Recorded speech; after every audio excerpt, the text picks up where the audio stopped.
오늘도 하나님의 은혜와 도우심이 우리 교회와 성도님들 가정에 늘 충만하시기 바랍니다. 우리 서로 옆에 분들과 인사 나누겠습니다. 주님의 평강이 늘 함께 하시기 바랍니다. 우리 한번 인사 나누겠습니다. 주의 평강이 늘 함께 하시기 바랍니다. 하나님은 애굽 땅에 종되었던 이스라엘 백성, 즉 이스라엘 백성에게 해방을 시켜주셨고 또 출애굽을 시켜주셨습니다.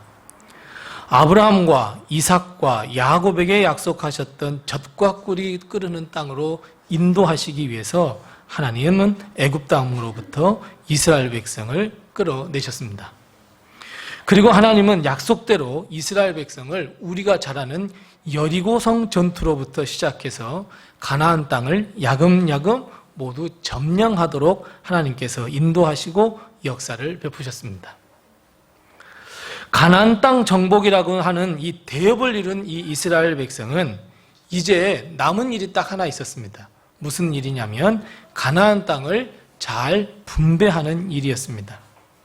그래서 이스라엘 백성을 이끌고 있는 여호수아는 요단 저편에 이미 땅을 차지하기로 약속한 르벤 지파, 갓 지파, 그리고 므낫세 반 지파, 이런 두 지파 반을 포함해서 모든 12개 지파의 대표자들을 길갈로 모이도록 했습니다. 그리고 모세가 명한 대로, 그리고 하나님께서 명한 대로 땅을 이제 분배하기 시작했습니다. 순조롭게 땅 분배가 잘 진행되는가 싶었는데 바로 그때 여호수아의 가장 신복이었던 갈렙이 당당하게 앞에 섭니다. 그리고 하나님, 여호수아, 그리고 모여있는 모든 지파의 대표들 앞에서 이렇게 이야기합니다. 우리가 잘 아는 말씀입니다. 내 나이 40에 가나안 땅을 정탐했고 그때 내가 헤브론 땅을 눈여겨보았고 그리고 모세와 하나님께 이미 허락을 받았으니 이 산지를 지금 내게 주소서, 그것이 마땅합니다 라고 주장하기 시작합니다. 자, 오늘 이 갈렙이 여호수아와 하나님 그리고 많은 지파의 대표들이 모여있는 곳 앞에서 이 산지, 이 헤브론 땅을 내게 주십시오 라고 주장하는 것은 정당한 주장일까요? 아니면 부당한 주장일까요? 정당한 주장이겠습니까? 아니면 부당한 주장이겠습니까? 오늘 말씀을 보면 여호수아나 혹은 다른 지파 사람들이 갈렙의 말에 토시 하나 달 수 없었습니다. 그건 잘못된 일입니다. 갈렙, 그게 무슨 말이요? 라고 한마디도 말하지 못했습니다. 그런데 오늘 가만히 말씀을 묵상을 해보면 갈렙의 이 주장은 정당한 주장일 수가 없습니다. 사실은 부당한 주장입니다. 여호수아 14장 5절 말씀해 보면 가나안 땅을 어떻게 분배할 것인지 이미 하나님께서 알려주셨습니다. 모세에게 이미 하나님께서 어떻게 가나안 땅에 들어가서 가나안 땅을 분배할 때 우리 이스라엘 사람들이 싸우지 아니하고 투쟁하지 아니하고 다투지 아니하고 어떻게 땅을 분배할 수 있을 것인가를 이미 가르쳐 주셨습니다.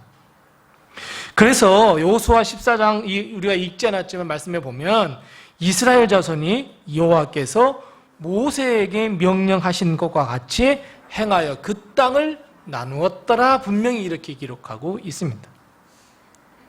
그런데 헤브론 땅이라고 하는 어떤 땅이냐면 가나안 땅에 있어서도 참 좋은 땅에 속했습니다. 자, 아주 좋은 땅이었다? 그러면 이 이스라엘 백성의 마음에는 다 어떤 마음이 들었겠습니까? 저 땅을 내가 가고 싶어 하죠. 내가 돈만 있다면 여러분 강남으로 가지 않겠습니까? 그 마음하고 똑같아요. 아주 좋은 땅이래요. 그런데 말도 안 되는, 정말 말도 안 됩니다. 갈렙의 이야기는. 어떻게 말해요? 내가 정탐할 때부터 이미 내가 찍어놓은 땅입니다. 이미 찍어놓은 땅인데 그 땅을 내게 주시는 것이 마땅합니다 라고 주장한다는 것은 사실 부당한 주장입니다. 하나님께서 이스라엘 백성에게 땅을 어떻게 나누라고 하셨어요? 제비를 뽑아서 나누라 그랬어요. 자, 제비를 뽑는 것은요, 정말 공평하기도 하고 정말 정당한 방법입니다. 만일 싸워서 일하고 한다면 매일 싸움을 못한 지파, 그 매일 숫자가 제일 적은 지파는 얼마나 열약하겠습니까? 그래서 땅을 나눠놓고 제비로 뽑자. 이 땅은 어떤 지파, 이 땅은 어떤 지파, 이 땅은 누구 지파. 정말 정당한 방법이었고 공평한 방법이었습니다. 높다고 해서 내가 가진 것이 없다고 해서 아닙니다. 제비 뽑는 것은 하나님이 정하신 가장 공평하고도 정당한 방법이었습니다. 그런데 이 공평하고도 정당한 방법을 시작하기도 전에 갈렙은 그 판을 엎어버렸습니다. 뭐라고요? 나 정탐할 때부터 헤브론 땅을 봤거든? 그 땅 내 거야. 지금 이 산지를 내게 주소서. 어찌 보면 야, 갈렙의 믿음이 정말 대단한데? 우리는 보통 그렇게 생각하잖아요. 아, 갈렙의 믿음이 이렇게 대단하다니. 이 산지를 내게 주소서, 이 산지를 내게 주소서. 정말 대단한데? 그래서 하나님이 주셨잖아. 근데 이스라엘 역사, 아니 이스라엘 백성을 보면 사실 너무너무 부당한 방법입니다. 정당한 방법이, 공평한 방법이 될 수 없습니다. 자, 심지어 갈렙은 어떤 사람입니까? 갈렙은 여호수아의 신복 중에 신복입니다. 이스라엘 백성의 대장군입니다. 광야에서 모두 다 죽었지만 20세 이상 된 사람을 다 죽었지만 여호수아와 갈렙 딱 두 사람만 살았습니다. 그럼 갈렙의 지위는 얼마나 대단했겠습니까? 갈렙이 말 한마디 하면 얼마나 그 영향력은 퍼졌겠습니까? 그 기세에 눌려서 아이고 갈렙이 저렇게 이야기하다니, 아이고 갈렙 앞에서 아무 말도 못하겠는데? 그렇게 우리는 유추할 수 있지만 그럼에도 불구하고 내가 큰 권력을 가졌다면 더 낮아지고 겸손해야 하는데 갈렙이 지금까지 살아왔던 삶을 보면 겸손한 사람인데 이렇게 이스라엘 백성 모두가 합의한 공평스러운 공평한 방법, 정정당당한 방법을 무시하고 자기의 칼과 자기의 능력을 내세워서 이렇게 해야 됩니다. 저렇게 해야 됩니다. 이 산지를 내게 주소서. 사실 법적으로 보면 갈렙이 공정했습니까? 헤브론 땅은 갈렙의 땅이라고 하나님이 써서 주셨습니까? 그것도 없습니다. 아니면 여호수아가 가나안 땅에 들어가면 갈렙 네가 원하는 땅을 내가 줄게 이렇게 말하지도 않았습니다. 12지파 모두에게 편지를 보내서 가나안 땅에 들어가면 갈렙은 헤브론 땅을 차지합니다 라고 말하지도 않았습니다. 정말 불공평하고 정말 정당하지 못한 방법으로 갈렙은 서서 하나님께 요구했습니다. 그런데 여러분, 놀라운 게 있습니다. 무엇이 놀라운 것이냐면 갈렙이 이 산지를 내게 주시는 것이 마땅합니다 라고 이야기했는데 그 어느 누구도 반대하거나 불공평한 일이라고 콕 집어서 이야기하지 않습니다. 심지어 민족의 지도자였던 여호수아마저도 갈렙, 너가 정말 잘못된 일이야. 너 부당한 방법이야. 이제 제비를 뽑아야 돼. 라고 말하지 않았다는 것이 놀라운 일입니다. 심지어 오늘 본문 말씀 13절 말씀부터 15절 말씀에 보면 여호수아가 어떻게 했다 그랬습니까? 갈렙의 요구대로 다 그대로 주었다라고 말씀하고 있습니다. 이 말씀을 통해서 알 수 있는 것은 이스라엘 백성 어느 누구 하나 갈렙의 이 요구에 불만을 품는 자가 없었습니다. 만일에 어떠한 지파가 그건 정말 부당한 일입니다 라고 했다면 여호수아 14장, 15장, 16장 그 언저리에 어떤 이야기가 있어야 돼요? 갈렙은 헤브론을 차지하기 위해 이스라엘의 어느 지파와 싸워서 이겨서 그 땅을 차지했더라 라고 이야기를 하는 것이 마땅합니다. 왜냐하면 우리가 읽었던 것처럼 13절, 14절, 15절 말씀은 갈렙이 그 땅에 있는 아낙 자손과 싸워서 그 땅을 차지하거든요. 그러면 이스라엘 지파 중에 어떠한 지파라도 안 된다고 하고 싸웠다고 하면 그 싸웠던 내용이 여기에 기록돼야 되는데 기록되지 않았습니다. 여러분, 그렇다면 정말 아무리 생각해봐도 아무리 생각해봐도 갈렙의 이 요구는 부당한 요구이고 잘못된 방법인데 왜 하나님도, 왜 여호수아도, 그리고 더 많은 이스라엘 백성의 지파의 대표자들도, 더 나아가 이스라엘 백성도 그 갈렙의 말을 인정할 수밖에 없었을까요? 왜 부당한 갈렙의 요구가 정당한 요구라고 인정하며 손가락을 치켜 세울 수 없었을까요? 왜 치켜 세울 수밖에 없었을까요? 자, 오늘 본문 말씀 7절 말씀을 한번 보겠습니다. 오늘 본문 말씀 7절 말씀에 보면 갈렙은 자신의 요구가 정당한 요구인 첫 번째 이유를 뭐라고 말하고 있냐면 7절 하반절 말씀에 보면 내가 어떠한 마음으로? 성실한 마음으로 라고 이야기하고 있습니다. 우리가 잘 알듯이 우리 지난주 손 목사님도 이야기했잖아요. 이스라엘 백성이 가나안 땅에 들어가기 전에 어떤 땅인지 정탐하고 싶었어요. 정말 하나님께서 약속한 땅이 맞는지를 한번 보고 싶었어요. 그래서 12명을 파송을 했어요. 정탐을 잘하고 오라 그랬어요. 잘하고 왔어요. 근데 몇 사람이 아주 힘들다 그래요. 10사람이 힘들대요. 정탐했는데 우리는 그들 앞에서 메뚜기밖에 안 되고 이길 수 없다 그랬어요. 그래서 이스라엘 백성이 울고 또 울었다 그랬어요. 그 때문에 광야에서 몇 년을 더 보냈어요? 40년을 더 보냈어요. 그런데 단 두 사람, 여호수아와 갈렙. 여호수아와 갈렙 이 두 사람만 어떻게 이야기해요? 하나님이 도와주시고 하나님이 인도하시면 점령할 수 있다라고 보고를 했어요. 그래서 출애굽한 사람들, 그 60만 명이 넘는 사람들 가운데에 20살이 넘는 사람, 단 두 사람이 들어갔어요. 여호수아와 갈렙이에요. 이것에 대해서 갈렙의 그 인생을 딱 정리하면서 나는 성실한 마음으로 살았습니다. 성실한 마음으로 많은 사람들이 이렇게 저렇게 이야기한다 할지라도 성실하게 하나님 앞에서 나는 이렇게 보고한 사람이고 내 삶을 아주 성실한 삶을 살았고 나는 하나님 앞에 성실하게 믿음 생활한 사람입니다 라고 오늘 갈렙이 이야기하고 있어요. 자, 성실이라는 단어가 어떤 단어입니까? 성실이라고 하는 단어는 우리가 잘 쓰는 단어입니다. 어떤 일이든지 부모님들은 뭐라고 이야기하냐면 성실하게 살아야 돼. 아들, 성실해야 돼. 딸, 성실해야 돼.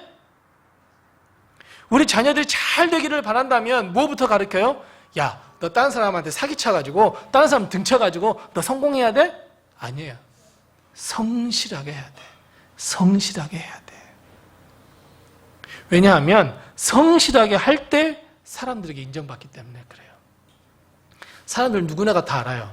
아, 저 사람은 참 성실하구나. 아, 처음과 끝이 같은 사람이구나. 아, 정말 저 사람은 변함이 없는 사람이구나. 성실하게 준비하고 성실하게 일을 할 때 그 성실을 이길 수 있는 사람이 단 한 사람도 없습니다. 요즘 세상은 성실이 잘 안 통한 세상이야. 착하게 살면 안 돼 라고 말한다고 할지라도 성실한 사람이 늘 손해인 것처럼 보인다 할지라도 성실함을 이길 수 있는 것은 이 세상에 단 하나도 없습니다. 벽돌 쌓듯이 벽돌을 하나하나 성실하게 쌓아간 사람을 도무지 이겨낼 수가 없습니다. 특별히 하나님 앞에서 하나님의 사명을 감당할 때 성실하게 감당하는 것은 하나님과 많은 사람들로부터 존경과 박수와 의의 면류관을 받을 수밖에 없습니다. 하나님은 우리에게 항상 은혜를 베풀어 주시겠다 그래요. 하나님은 우리에게 항상 복을 주시겠다고 그래요. 하나님은 항상 똑같아요. 창세기에서부터 요한계시록까지 다 읽어보세요. 하나님은 너에게 은혜를 베푸고 너에게 복을 주고 너에게 축복을 주고 내가 너의 길을 지도하고 너의 길을 인도하고 내가 너를 도와주고 계속해서 그런 말이에요. 그런데 문제는 우리예요. 하나님은 성실하게 우리에게 똑같이 처음부터 끝까지 똑같이 내게 복을 주고 은혜를 베푸고 도와주겠다고 말씀하시는데 문제는 우리가 불성실하잖아요. 하나님은 어떤 사람에게 복을 준다 말씀하세요? 성실한 자에게 복을 준대요. 하나님의 말씀을 잘 감당하고 변함없이 하나님의 말씀에 잘 순종하고 하나님의 뜻과 하나님의 영광을 위해서 성실하게 사는 자에게는 하나님께서는 결국 복을 주시고 결국 은혜를 주시겠대요. 여호수아와 갈렙, 아니 오늘의 주인공인 이 갈렙은 가나안 땅을 정탐하고 돌아와서 하나님의 능력으로 하나님의 도우심으로 분명히 가나안 땅을 정탐할 수 있을 것이라고 성실하게 이야기를 했어요. 갔던 10사람이 민주적으로 투표를 해가지고 자 10사람이 투표가 갈 수 없다고 이야기했으니까 너도 갈 수 없다고 이야기해? 그렇게 말할 수 있습니다. 자 12사람이 정탐해서 보고하는데 여호수아와 갈렙이 하나님이 도우시면 세자할 수 있습니다 라고 했을 때 10사람은 어떤 시선으로 받겠습니까? 이 10사람은 아마 좀 미쳤나? 아마 그렇게 이야기했을지 몰라요. 거기 안악 사람들이 있다니까? 큰 사람들이 있다니까? 용병들이 있다니까? 저들은 무기가 대단하다니까? 우리가 어찌 이겨? 그냥 다른 사람들처럼 불성실하게 믿음의 고백이 아닌 그냥 갈 수 없습니다라고 보고할 수 있어요. 얼싸덜싸하면서 보고할 수 있단 말이에요. 가나안 땅이 좋기는 한데 도무지 차지할 힘이 우리 민족에게는 없습니다 라고 사실 팩트를 이야기한다고 하면서 말할 수도 있어요. 할 수 없잖아요. 우리가 지금 어떤 상황인지 다 아시잖아요. 이게 팩트입니다. 이게 팩트입니다. 그런데 여호수아와 갈렙은 성실한 보고를 했어요. 하나님의 마음에 가장 합당하게 성실한 보고를 했어요. 하나님의 사명을 감당할 때 우리는 성실하게 해야 합니다. 하나님이 비전을 주시면 주신 대로 아멘으로 받고 가야 한단 말이에요. 항상 내 생각대로 하나님은 비전을 주셨지만 현실은 이렇지 않습니까? 이것이 사실이지 않습니까? 넘어설 수 없습니다. 갈 수 없습니다. 성실하게 해야 복이 들어온다고들 이야기하면서 나는 성실한다고 하면서 하나님의 사명에는 불성실한 사람이 얼마나 많은지 모릅니다. 그래서 여러분 성실이라고 하는 이 본질을 잘 아셔야 합니다. 하나님이 말씀하시는 성실이라고 하는 이 본질은 무엇이냐면 내 마음을 하나님의 마음에 일치시키는 것이 성실입니다, 여러분. 하나님의 마음이 무엇인지를 바로 알아서 하나님의 마음이 아하 이거구나, 하나님의 뜻이 이거구나, 그러면 내 마음을 하나님의 마음에 일치시키는 것, 여러분 이것이 성실입니다. 내가 생각해 보니까요, 내가 판단해 보니까요, 팩트가 이건데요, 이거 사실이 이런데요, 이 모든 것을 다 종합 판단해 본 결과 하나님하고는 전혀 다른데요. 아닙니다, 여러분. 이건 불성실한 겁니다. 성실이란 하나님의 마음에 내 마음을 일치시키는 거란 말이에요. 내 마음에 하나님의 마음을 일치시키는 것이 아닙니다. 역사의 주인공이 누구입니까? 우리 삶의 주인공이 누구입니까? 교회의 주인공이 누구이며 가정의 주인공이 누구입니까? 그렇다면 하나님의 마음에 우리의 마음을 일치시켜야죠. 그것이 성실입니다. 여호수아와 갈렙은 자신이 있었어요. 어느 누구에든지 마음을 열어서 보여줄 수 있었어요. 나는 성실한 마음으로 살았다고 이야기하고 있어요. 하나님이 우리에게 이렇게 말씀하셔요. 너희는 예배를 드릴 때에 거룩한 산제사로 예배를 드려라. 정말 순종하는 마음으로 예배를 드려라. 순수한 마음으로 예배를 드려라 라고 말씀하시는데, 그렇다면 여러분 성실하게 예배를 드린다? 그럼 여러분 어떻게 예배를 드려야 하는 것일까요? 하나님의 마음에 합당하게 예배를 드려야 돼요. 우리가 최선을 다해서 할 수 있을 것을 다 드려서 하나님께 예배를 드려야 돼요. 그것이 성실이에요. 하나님께서 거룩한 산제사로 드리라고 하셨죠. 그런데 우리 교회를 보니까요, 이거는 없고 저거는 없고 저건 준비 안 돼 있고 저건 안 돼 있고 안 되겠는데요. 아니라는 거예요. 하나님의 뜻을 분명하게 깨달아야 돼요. 이것이 성실함의 출발이에요. 만일 하나님의 뜻을 알지 못하고 하나님의 언약을 믿지 못했다면 그건 성실할 수도 없고 무엇이 성실인지도 모르는 사람들이에요. 그래서 성실한 마음을 갖기 위한 첫 번째 단계는 뭐냐면 하나님의 뜻을 깨닫는 거예요. 내가 왜 이 세상에 왔는지, 내가 왜 이 세상에 이렇게 살아가야 하는지. 보세요. 이스라엘 백성은 두고서라도 여호수아와 칼렙이 아브라함의 하나님, 이삭의 하나님, 야곱의 하나님께서 약속하셨던 그 가나안 땅을 주셨다 하는 이 말씀을 믿지 못했다면 성실할 수 있었겠습니까? 여호수아와 칼렙이 아브라함 만난 적이 있습니까? 이 갈렙과 여호수아가 이삭을 만난 적이 있습니까? 야곱을 만난 적이 있습니까? 아브라함이 유서로 써서 자 이게 이스라엘 백성 너희를 향한 거야 라고 준 일이 있습니까? 없습니다. 하지만 갈렙과 여호수아는 하나님의 언약의 말씀을 깨달았고 믿었습니다. 그래서 성실할 수 있었습니다. 하나님의 말씀과 언약이 성취되도록 하나님의 도구가 되어서 하나님의 뜻을 이 땅에서 행동으로 옮기는 것, 여러분 이것이 성실입니다. 즉 무슨 말씀입니까? 우리의 믿음, 우리가 가지고 있는 믿음을 행동으로 옮기는 것, 그것이 성실입니다. 그것이 하나님이 보시기에 성실하다고 인정해 주는 겁니다. 마음으로만요, 내 마음으로만요, 아닙니다, 여러분.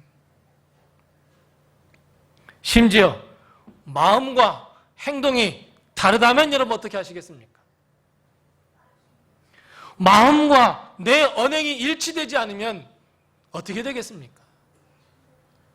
입으로는 될 거라고 믿으면서도, 그렇다고 고백하면서도 내 마음으로는 안 될 거야 라고 하면서 안 되는 행동들만 한다면 되겠습니까, 여러분? 일치되어야 되죠. 내 마음과 말과 행동이 일치되어야 되죠. 기쁨으로 하나님의 말씀을 행해야 하는데 우리는 그러지 못할 때가 참 많이 있습니다. 갈등할 때가 많이 있습니다. 보세요. 하나님의 말씀 알아요. 머리로는 알아요. 마음으로는 믿어야 된다고 하는데 마음이 안 따라요. 행동이 따르지 않아요. 말과 행동과 생각이 전혀 다른데 어찌 그게 성실하다고 말할 수 있겠습니까? 남을 속이는 것이죠. 척하는 것이죠.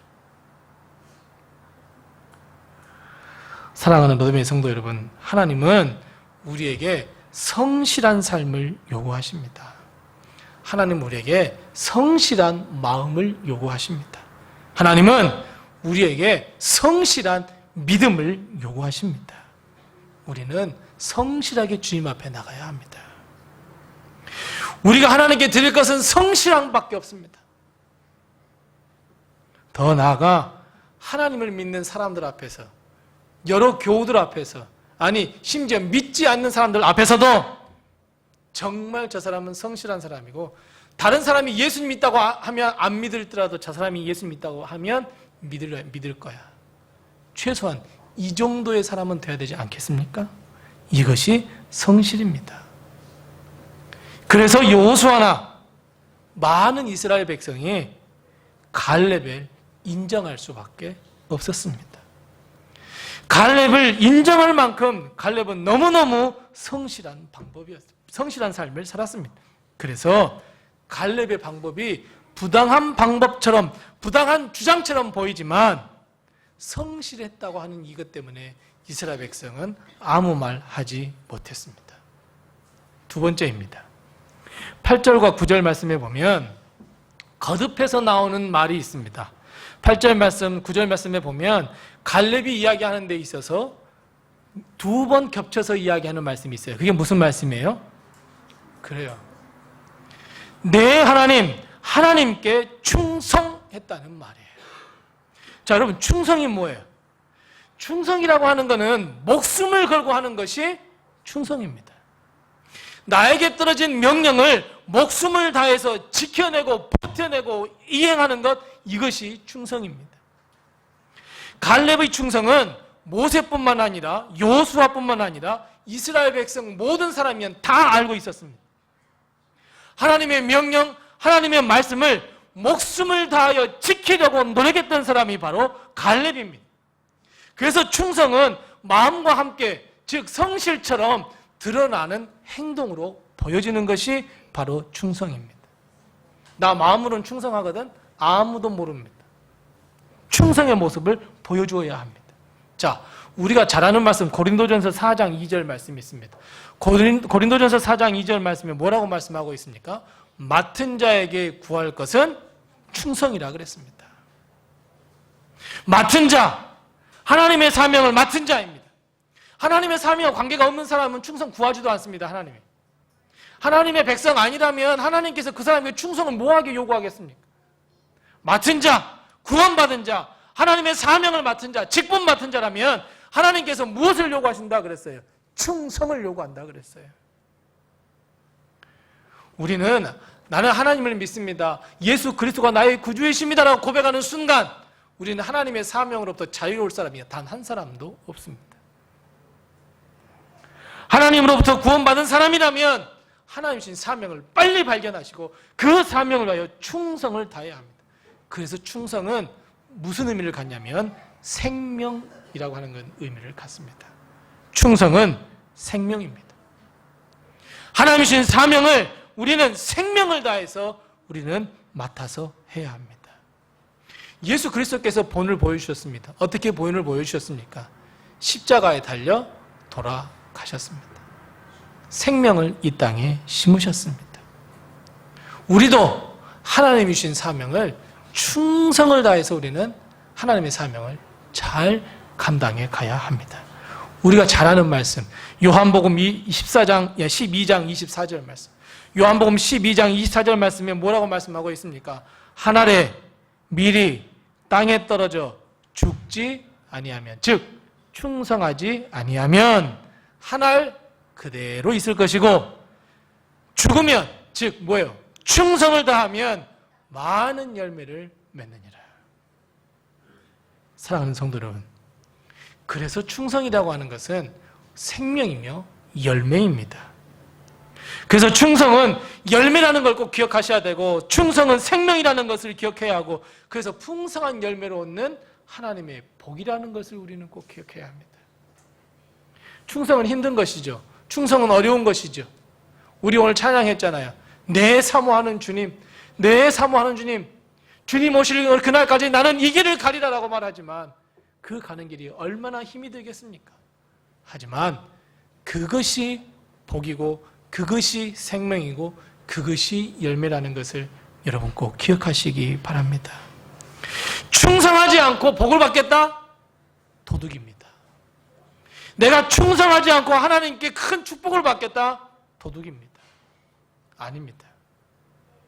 우리가 생명을 다해서 하나님의 말씀에 순종하려고 할 때 어떻게 해서든지 하나님의 말씀에 순종하려고 할 때 거기에 하나님은 은혜를 베푸시고 도와주시고 인도해 주시고 복을 베풀어 주시는 것임을 우리는 꼭 기억해야 합니다. 하나님은 우리가 사명을 완수하는 거기에 열매를 맺게 하시고 신령한 복들로 가득 채워주신다는 것을 여러분 꼭 기억하시기 바랍니다.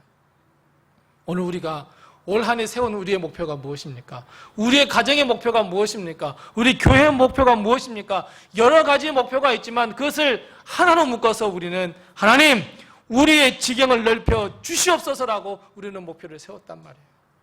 그러면 우리가 하나님의 말씀에 충성하는 가정으로 충성하는 교회로 거듭날 때 분명히 하나님은 우리의 지경을 넓혀 주실 줄로 믿습니다. 심지어 내가 생각하지도 못한 은혜와 생각하지도 못했던 축복을 우리에게 베풀어 주실 줄 믿습니다. 14절 말씀입니다. 오늘 본 말씀 14절 말씀해 보면 헤브론이 그니스 사람 여분네 아들 살렘의 기업이 되어 오늘까지 이르렀다 그랬습니다. 오늘까지 이르렀다 그랬습니다.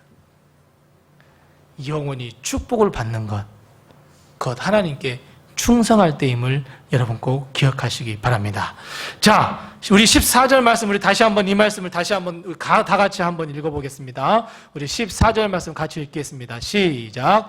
헤브론이 그니스 사람 여분네 아들 갈렙의 기업이 되어 오늘까지 이르렀으니 이는 그가 이스라엘의 하나님 여호와를 온전히 쫓았습니다. 아멘. 자, 오늘 여러분 오늘 눈에 확 들어오는 말씀이 뭐예요? 오늘 이 14절 말씀에 눈에 확 들어오는 말씀이 뭐예요? 저는 이 말씀을 딱 읽으면서 눈에 확 들어왔던 말씀이 무엇이냐면 갈렙의 기업이 되어 오늘까지 이르렀대요. 오늘까지. 이게 무슨 말씀이에요? 갈렙이 기업이 되었는데 언제까지요? 영원토록이요. 영원토록 그의 기업이 되었대요. 즉 이게 무슨 말씀이에요? 갈렙이 받은 축복이 자손 대대로 받았대요, 여러분. 여러분, 이런 갈렙이 받은 축복을 우리 모든 성도님들도 다 받으시기 바랍니다. 갈렙이 받은 복을 우리도 다 누리시는 우리 로뎀의 복된 성도들이 다 되시기를 바랍니다. 하나님께서 약속하셨거든요. 뭐라고요? 갈렙에게 내가 영원히 내가 이 땅을 네 후손에게 주겠다고 약속하셨거든요. 그 약속이 이루어졌잖아요. 맞아요, 여러분.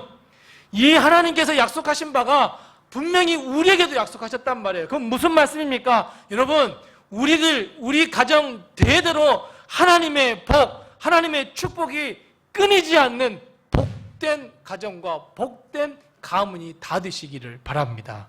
사랑하는 성도 여러분, 우리 가정에 하나님의 축복과 은혜가 끊이지 않는 은총이 넘치는 귀한 가문들이 다 되시기 바랍니다. 그런데 왜 갈렙은 이런 축복을 받았어요? 왜 갈렙의 주장이 어처구니 없는 주장이 아니라 모두가 인정한 주장이 되었다 그랬어요? 그래요. 그 다음 이 말씀에 14절 말씀에 눈에 쏙 들어오는 말이 있어요. 무슨 말이에요? 그래요. 갈렙은 온전하게 하나님을 쫓았다라고 말씀하고 있어요. 여러분, 하나님을 쫓았다라는 말이 무슨 의미예요? 순종했다는 말이에요. 하나님의 말씀을 온전하게 믿고 순종했다라고 하는 거예요. 그러면 우리에게 한번 대입해봐요. 우리가 하나님의 말씀을 믿고 순종하면 어때요? 우리 가정에 큰 복을 주신다고 하죠. 영원히 주신대요. 끊이지 않도록 해주신대요. 끊지 않겠다고 말씀하셨어요. 갈렙의 믿음이 자손 만대에 이르렀잖아요. 마찬가지예요. 우리 가정도 그래야 돼요.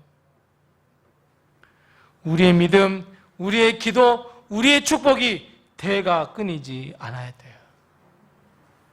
그런데 조금 편하고 조금 잘 살면 믿음의 대가 쉽사리 끊어져 버리는 것을 우리는 발견할 수 있습니다.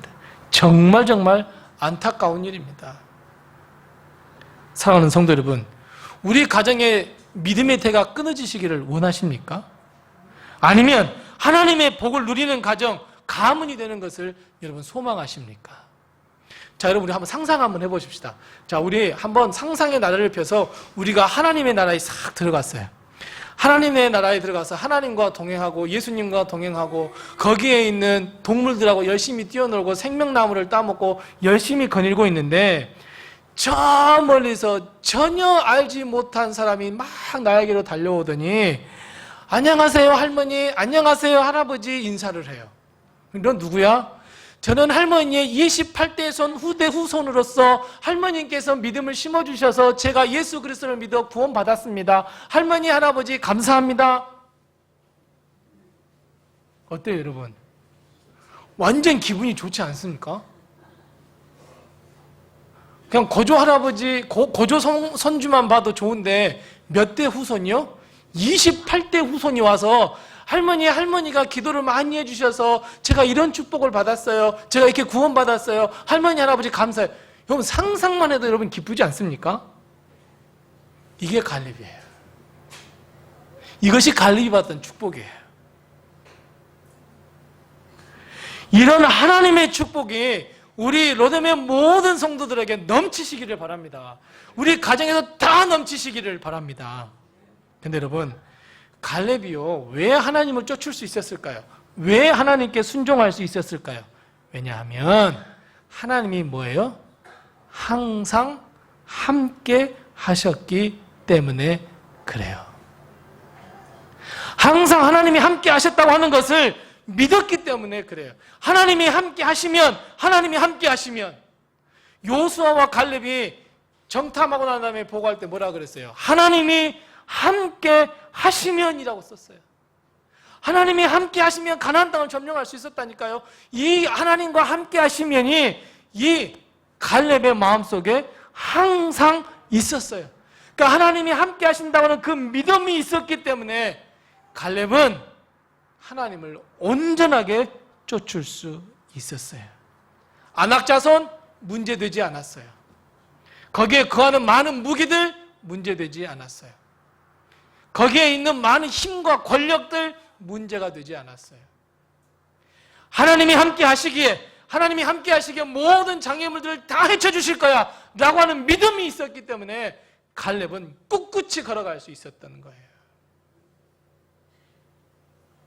사랑하는 성도 여러분, 우리도 그래야 합니다. 우리 다시 한번 믿음을 달라고 하나님께 기도합시다. 하나님, 저 믿음 없음을 불쌍히 여겨주셔서 내게 믿음 위에 믿음을 더해달라고 기도하십시다. 하나님이 함께 하시면 나는 무엇이든지 할 수 있다고, 하나님이 함께 하시면 우리 아들, 딸이 무엇이든지 할 수 있다고, 하나님이 함께 하시면 우리 손주의 앞날이 밝아질 거라고. 하나님 제발 함께 해주세요. 아니, 하나님이 함께 하시겠다고 약속하셨죠? 저 약속 믿습니다. 어떤 시련과 어떤 고난이 올지라도 하나님이 함께 하시면 믿고 나는 가겠습니다. 여러분, 이 믿음이 우리의 믿음이 다 되시기를 바랍니다. 이런 하나님의 축복을 받는 것은 하나님을 쫓았을 때, 순종했을 때만 가능하다는 것을 여러분 꼭 기억하시기 바랍니다. 갈렙이 일평생 하나님만을 온전하게 쫓았다. 여러분, 여호수아와 하나님, 이스라엘 백성 모두가 다 인정했습니다. 그래서 이스라엘 백성 어느 누구 하나 갈렙에게 불공평하다고 이야기하지 않았습니다. 어찌 보면 이스라엘 백성이 속으로 두려워했을지 몰라요. 아, 갈렙이 저 정도 이야기하는데 내가 무슨 말 했다가는 하나님한테 큰 벌 받겠구나. 전혀 건들지 않았어요. 전혀 불평하지 않았어요. 갈렙은 일평생 성실하게 하나님의 사명을 감당한 이 충성을 가지고 온전히 하나님을 쫓았던 이 인생, 이 삶이야말로 갈렙의 이 부당한 주장을 합당한 주장이요, 올바른 주장으로 완전히 변화시킬 수 있었습니다. 사랑하는 로뎀의 성도 여러분, 올 한 해 우리 가정, 올 한 해 우리 모든 교회가 하나님께 지경을 넓혀달라고 기도하자고 그랬습니다. 여러분, 우리는 하나님께 당당하게 기도하실 수 있어야 합니다. 하나님, 우리 가정의 지경을 넓혀주시옵소서. 하나님, 우리 사랑하는 아들의 지경을 넓혀주시옵소서.